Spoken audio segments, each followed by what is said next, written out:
Hello, class. Today we're going to read Chapter 3 of our Early Presidents unit. This chapter is Hamilton and Jefferson. Keep in mind while we read the big question, how did Hamilton's and Jefferson's beliefs about government differ? A solid foundation. What a busy year 1789 was for the new government of the United States. New executive departments, a brand new federal court system, important precedents, the new nation's first ever tax. In just 6 months, President Washington and Congress had laid a solid foundation for a healthy new government. What is more, the American people seemed very satisfied less than a year earlier. Arguments about the Constitution had raged in the state ratifying conventions. Now, wrote Thomas Jefferson, the opposition of our new Constitution has almost totally disappeared. But the harmony did not last. Differences soon arose among Washington's closest advisors and Congress. The differences grew into angry debates. Before long, they threatened to tear apart Washington's administration.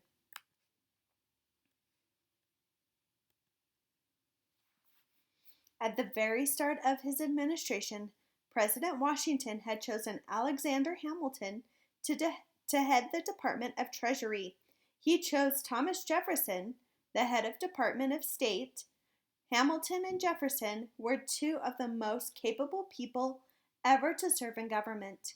They were both great patriots, but they disagreed on almost everything. At times, President Washington felt as if he were driving a coach with horses pulling in opposite directions. Scholars believe that the two men had never met before Washington appointed them to his cabinet. James Madison, who knew both men well, introduced them to each other. Madison thought they would get along just fine. Was he ever wrong? In just a few months, conflict between the two men grew. Hamilton and Jefferson had almost completely opposite hopes and plans for America's future. Hamilton supported farming, but he also wanted to encourage the growth of manufacturing for a diverse economy.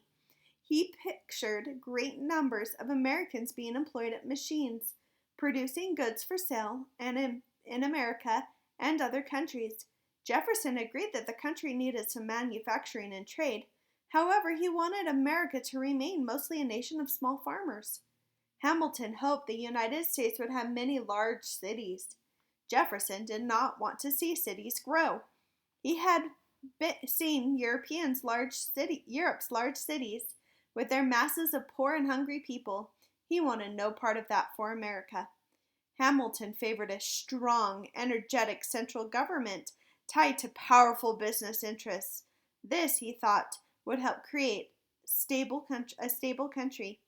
Jefferson said, "The government governs best which governs least." That is, the smaller the government, the better. He believed that a nation of farmers and small businesses would guarantee people economic independence and liberty. Who should run this government and make decisions? Here again, Hamilton and Jefferson came down on opposite sides. For Hamilton, government should be in the hands of the rich, the well-born, and the able. Well-born means they should come from important, aristocratic families. These people, he said, would be more experienced and more able to make wise decisions. This does not mean that Hamilton believed that ordinary people could not govern. Instead, he thought the experience needed to govern well came from certain groups or types of people. Jefferson, though, believed that ordinary people could be just as involved in governing themselves. Whenever the people are well informed, he wrote, they can be trusted with their own government. The thing that Alexander Hamilton did that helped kickstart America's economy was create the first bank of the United States. It was a national bank. This step allowed for the creation of common currency, or a common system of money. Once again, this development was not welcomed by all. With such opposite beliefs, it's no wonder that Hamilton and Jefferson disliked each other so strongly. In fact, each one regarded the other as dangerous to the future of the young republic. They were wrong about that. Both contributed greatly to the nation's growth and health in its early years. The many disagreements between Hamilton and Jefferson led to the birth of political parties in America. A political party is a group of people who share certain beliefs about how the government should be run and what it should and should not do. These people join together to elect representatives who share their beliefs. In the 1790s, those Americans who favored Hamilton and his ideas called themselves Federalists. Supporters of Thomas Jefferson called themselves Democratic Republicans. Congress still needed money to pay for the nation's debt. Alexander Hamilton proposed a solution.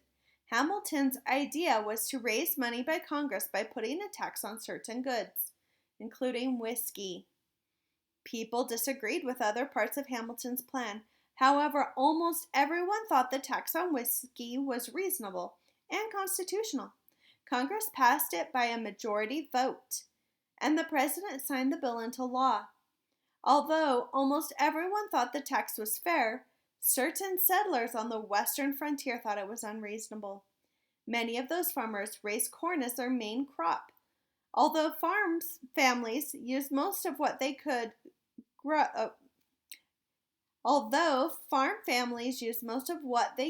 to live on, they planned to sell the remainder. But the cost of shipping corn to eastern states by wagon added so much to its price that few buyers would be found for it.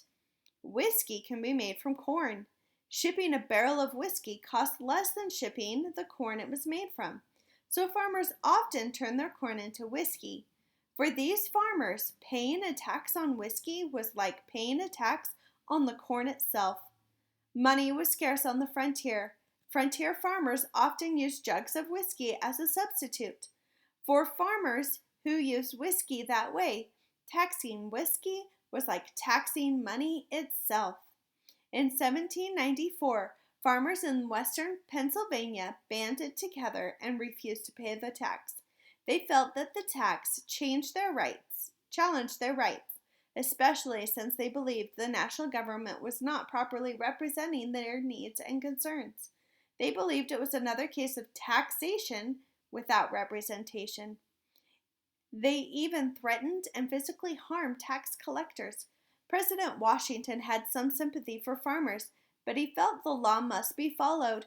He also felt it was especially important for the new government to show it could enforce the laws.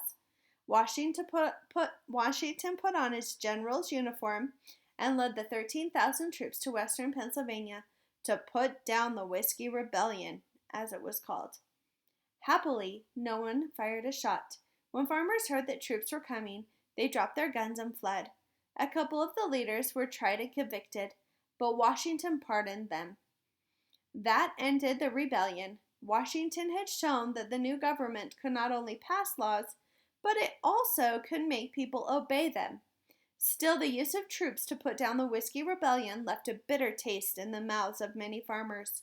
It also demonstrated the power of the new national government and its willingness to use it. The farmers turned against the Federalist Party. They knew that Jefferson supported farmers, so they gave their support to the Democratic Republican Party.